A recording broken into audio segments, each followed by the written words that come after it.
This one was sent to CornyDriveThru at gmail.com from Tim in Newark, New Jersey. With your recent recollection of the Challenger disaster promo, what is the one thing that young Jim Cornette said in a promo that wise, mature Jim Cornette wishes he could take back? Oh, God. Well, we talked about, it was another question here recently about when Hawk pulled me over to the side after I said on TBS one day I was going to buy the Road Warriors a copy of the biography of Brian Bosworth, which was a thinly veiled steroid reference. So I, and he explained why they're going through airports and shit. People fuck with us. Except for just fucking up and or doing blasé promos, I don't know if I ever particularly said anything horrible on a promo that I would want to take back. It just might have been not my best promo. At the time, in the moment, did you regret anything you said about Baby Doll?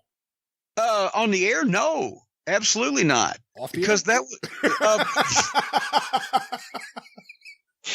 But yes, when the cops came in and arrested me in Spartanburg one night, it was a rib I wasn't aware of at the time, and I thought I was really going down, and I caught Baby Doll out of the corner of my eye giggling because she knew that it was a fucking setup, and I lashed out at her verbally in a very sharp way and called her a couple of things on my way, thinking I was going on my way out to the fucking squad car. And then I felt bad when I found out it was a rip.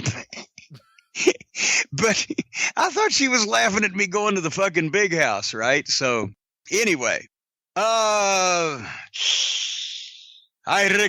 regrets. I've had a few, but then again, now I once again, back in those days, we just rattled shit like that off, and if it was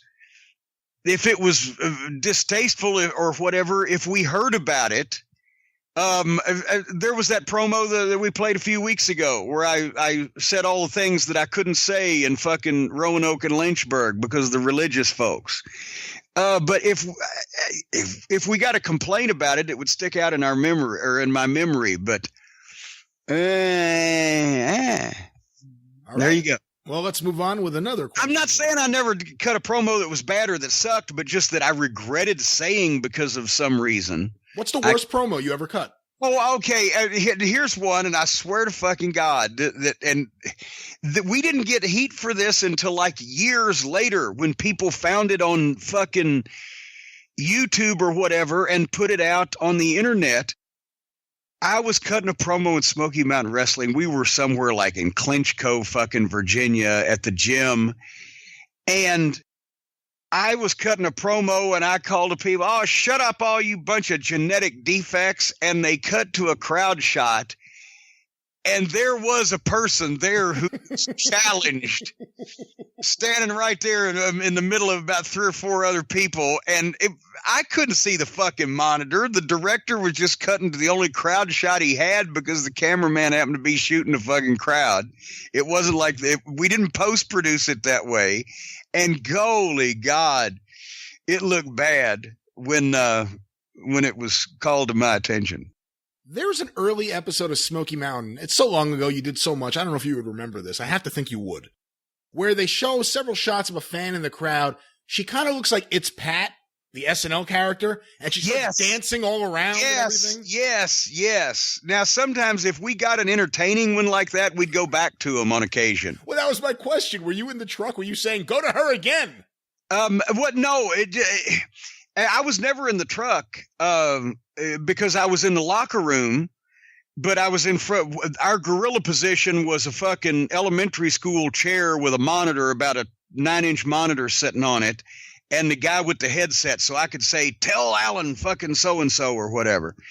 And because I was out there 3 segments of the show live anyway, so I never had time to go to the fucking truck, and I probably would have had a heart attack if I'd have gone out there to begin with. But no, the crew that was shooting the shows had plenty of experience shooting wrestling, whether it was when we had Spruce McRae's truck from Cross Creek Television Production. He used to do Ron Fuller's show in Birmingham in the 80s. or the guys from, our regular camera crew that got used to shooting the show, so they would get crowd shots and other things and find entertaining people to shoot if Bouncing Beulah was there. Things like that.